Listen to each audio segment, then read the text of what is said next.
E nós estamos de volta com o programa Manhã da Piedade. E a partir deste momento, entramos em cadeia com as rádios América e Cultura AM, dando continuidade à série de entrevistas com os candidatos ao governo de Minas Gerais. E hoje nós estamos recebendo aqui no estúdio o Jordano Metalúrgico, candidato do PSTU ao governo de Minas. Jordano Carvalho, Jordano Metalúrgico, do PSTU, tem 39 anos, é natural de São João del Rei, metalúrgico e trabalha desde os 18 anos na mesma empresa. É dirigente do Sindicato dos Metalúrgicos da cidade, da Federação Sindical Democrática dos Metalúrgicos de Minas Gerais e da CSP com Lutas, que faz parte. Ele também integra os diversos fóruns relacionados à defesa da vida dos trabalhadores para combater acidentes de trabalho. Olha só, estão presentes conosco aqui no estúdio a jornalista e apresentadora do programa Mercado de Negócios, Michele Marri, e também o jornalista e apresentador do programa Tribuna Livre, na Rádio América AM 750, o Paulo Azeredo. E as entrevistas, gente, com os candidatos são exibidas sempre nos 2 últimos blocos do nosso programa, né? Então, a partir de 11h30 da manhã e sempre em cadeia entre TV Horizonte, Rádio América e também Rádio Cultura AM. E a ordem das entrevistas foi definida em consenso com os assessores dos candidatos. E como eu disse, hoje conosco está, então, o Jordano Metalúrgico do PSTU. Bom dia, candidato. Seja bem-vindo ao nosso programa. Bom dia, obrigado pela oportunidade e bom dia a todos os telespectadores e ouvintes aí. Antes de começarmos nosso bate-papo, só quero passar algumas orientações, candidato. Nossa entrevista, ela vai ser dividida em 2 blocos de 12 minutos, né? Farão perguntas, além dos jornalistas que estão conosco também, o coordenador do NESP, que é o Núcleo de Estudos Sociopolíticos da PUC Minas e da Arquidiocese de Belo Horizonte. Então, ele também vai fazer perguntas. E no final, quando estiver faltando 1 minuto, eu vou avisar para que você possa fazer suas considerações finais. Sim. Candidato, o senhor não é a primeira vez, vou chamar de você, né? Tranquilo. Você já foi candidato em São João del Rei, né? Foi a prefeitura, no caso. Isso. E agora resolveu se aventurar aí ao governo de Minas. Por que dessa escolha? Então, nós do PSTU, isso em âmbito nacional e também aí descendo para os projetos estaduais, o perfil das nossas candidaturas são de operários, né, trabalhadores de conjunto, inclusive também do setor público, mulheres, negros, negras, LGBTs. Esse é o perfil das candidaturas do PSTU de ponta a ponta do nosso país. Né, nós, de certa forma, né, nós estamos chamando, inclusive fazendo um chamado à rebelião do nosso povo contra tudo que está colocado de ruim para a nossa sociedade. Né? Hoje, nossos trabalhadores, o nosso povo, sofre muito com a exploração, né, no mundo do trabalho, e sofre também com as opressões aí em âmbito nacional. Então, eu sendo um metalúrgico, operário da fábrica, né, tendo um sentimento que hoje todo trabalhador tem, né, que é um sentimento de ser muito explorado no trabalho e a dificuldade para se sobreviver nesse mundo que a gente vive, inclusive muitos estão desempregados, né, na casa aí de 28 milhões no país, aqui em Minas 3 milhões de desempregados. Então, achamos por bem, né, para organizar a classe trabalhadora, fazer o lançamento dessa candidatura e aí um operário metalúrgico aqui em Minas e uma professora da rede estadual aí. Para representar, então, o partido. Isso.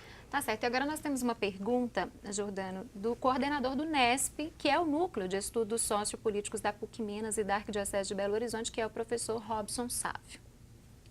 Candidato.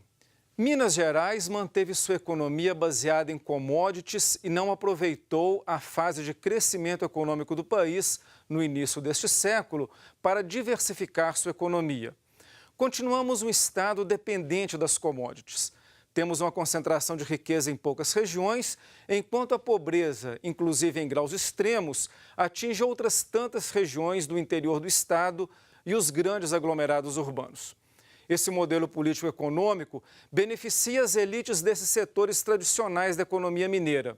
Por outro lado, inviabiliza a expansão de outros segmentos econômicos que poderiam gerar mais riqueza a ser distribuída a todos os mineiros.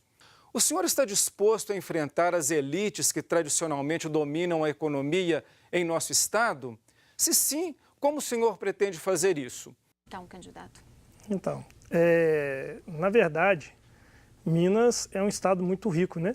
Nós temos aqui o ouro, temos minério, temos nióbio, né? Nós temos uma indústria de base forte aí, com a indústria no setor metalúrgico, siderúrgico, com montadoras. Nós temos também, né, a questão do agronegócio. Agora, o problema é que toda essa riqueza que é produzida no nosso estado, né, ela não é revertida em prol da população e da classe trabalhadora de conjunto, né? Esses governos que nos antecederam, né, tanto a Aécio como a Anastasia e como Pimentel agora atualmente, o que eles querem é privilegiar o lucro dos grandes empresários e das grandes empresas. Então, nós vamos enfrentar sim. Inclusive, a nossa proposta é de reestatização de todas as empresas que foram entregues ao capital privado, que hoje tem uma alta lucratividade, haja vista aí as grandes mineradoras, né? Então, quando a gente fala de reestatização, é reestatizar a Vale, é reestatizar a CSN, é reestatizar a Suminas, Usiminas, é também, né, pegar a questão das terras, fazer a reforma agrária e colocar na mão do trabalhador do campo, só que isso tudo acompanhado de conselhos operários e populares, para que a gente dê o direcionamento correto para onde deve ser investido. Nada mais junto do que a participação da população através dos conselhos operários e populares para definir de fato onde deve ser investida a riqueza que é produzida pelo próprio trabalhador. Paulo Azeredo, bom dia, sua pergunta. Bom dia, candidato. Essa reestatização que você está comentando aí vem desencontro, digamos, com o que tem sido gerido dessa forma nesse momento, conforme você colocou, não só aqui, mas em todo o Brasil. A gente tem visto que o Estado não tem dado conta daquilo que ele tem em mãos nesse momento. Como dar conta, então, do que tem em mãos e mais isso que o senhor está colocando aí agora? Então, para além da reestatização, né, e da estatização, né, das empresas aí sob o controle dos trabalhadores, nós também temos um outro plano, que é parar de pagar essa dívida aí, fazer a suspensão do pagamento da dívida, que hoje essa dívida ela garante aí um grande lucro dos grandes bancos, né? Então, para além de reestatizar as empresas e colocar sob o controle dos trabalhadores, né, temos que suspender a dívida e, de fato, colocar o sistema financeiro também, né, estatizado e sob o controle dos trabalhadores. E assim, a forma que nós entendemos que tem que ocorrer é que, de fato, tem o envolvimento daqueles que produzem. Porque se nós temos condição de produzir, nós temos muita condição, inclusive, de administrar. Até porque parte dos nossos trabalhadores no nosso estado e no país, a grande parte dele vive com um salário mínimo. E administra para sobreviver com as condições que é colocada, de muita dificuldade. Então, o chamado do PSTU aos trabalhadores a se organizar é, de fato, em cada local de trabalho, em cada bairro, a nível de estado, que a gente tenha esses conselhos organizados e que eles definam junto ao Estado para onde deve ser investido e da forma que deve ser feita aí todas as atividades relativas ao mundo do trabalho e de investimentos. O que vai fazer com a dívida? Porque ela não vai terminar. Então, mas... Ela só vai crescer, né? Então, aí é uma questão que nós temos que debater, né? Porque a questão aí, todos os anos os bancos ficam doidos, né? Para ter aí a questão dos títulos da dívida pública, né? Que para eles é um grande negócio.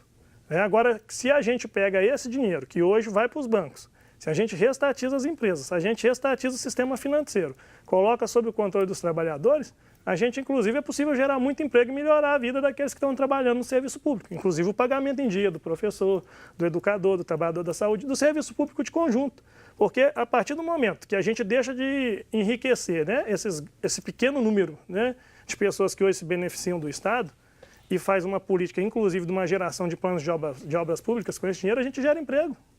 A gente pode criar mais hospitais, ampliar os hospitais, investir em saúde, educação, moradia, áreas de lazer, e aí ampliando isso, ferrovias, melhorando as rodovias, e com essa grana que hoje vai para a mão de poucos, é possível a gente beneficiar muita gente.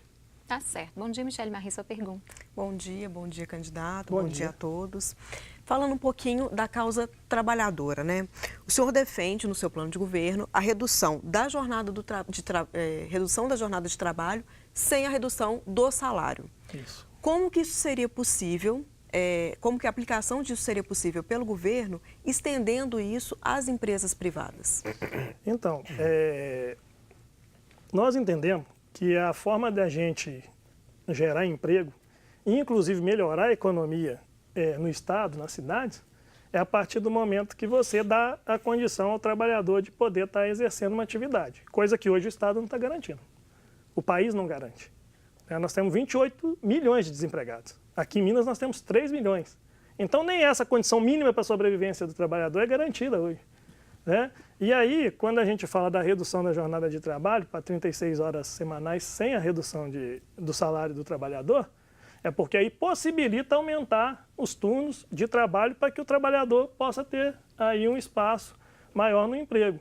E, inclusive, é um debate que a gente faz porque vem de encontro à questão da saúde do trabalhador também. Né? Que hoje os trabalhadores sofrem aí com as mutilações, com as mortes no ambiente de trabalho, não são poucas, né? Sofrem também com o adoecimento mental, com o adoecimento psíquico, e isso tudo forma da exploração do capitalista que está aí, que hoje visa o lucro dele. Não está nem aí se o trabalhador está adoecendo, está morrendo dentro da fábrica, porque isso é a todo momento. A cada 3 horas e meia, um trabalhador morre no ambiente de trabalho. As mortes no local de trabalho matam mais do que numa guerra. Então nós damos um combate pela via da necessidade de aumentar os postos de trabalho, de manter o salário, de melhorar a economia, porque quem que compra nos pequenos comércios? A grande massa operária, trabalhadora. Quem que compra nas farmácias? O trabalhador. E ele não tem essa condição que ele compra. A empresa privada a fazer essa redução sem reduzir o salário? Então, na verdade, nós estamos querendo mesmo, dentro do nosso projeto, reestatizar essas empresas aí. Igual eu falei, Vale, SN, Samarco, todas elas. E os pequenos empresários, como eu falei, das padarias, que também são muitos que trabalham, às vezes é família, No interior a gente vê muito isso, acredito que aqui também nessa região, tem empresas pequenas que quem sustenta é a própria família que trabalha. Então também sofre com esse processo que é o capitalismo. Então dentro do nosso projeto o que a gente fala é o seguinte, nós temos que destruir esse sistema capitalista. Não é possível sobreviver dentro dele mais. Tá certo, candidato. Nosso tempo desse bloco esgotou. Se for necessário, no próximo bloco a gente volta a falar sobre este assunto. Tudo bem. Então a gente vai para um rápido intervalo. Na volta, continuamos a nossa conversa com o candidato a governador de Minas Gerais, Jordano Metalúrgico. Não sai daí, voltamos já já.